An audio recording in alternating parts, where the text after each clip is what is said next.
با استادان آموزگاران محترم و پدر و مادران عزیز تکرارا مراجعت میکنم که با مسئله تعلیم و تربیت نسل‌های نورس یعنی فرزندانمان اعتبار جدی دهیم.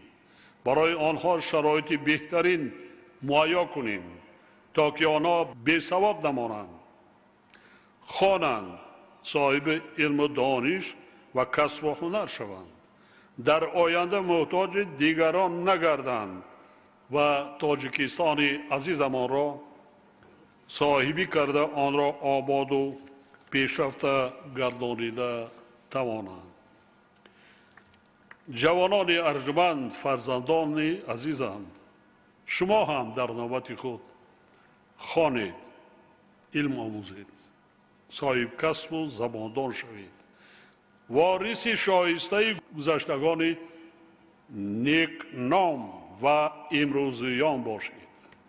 هر کاری که ما امروز انجام داده ایستادیم فقط به خاطر امروز و فردای با سعادت شما می باشد.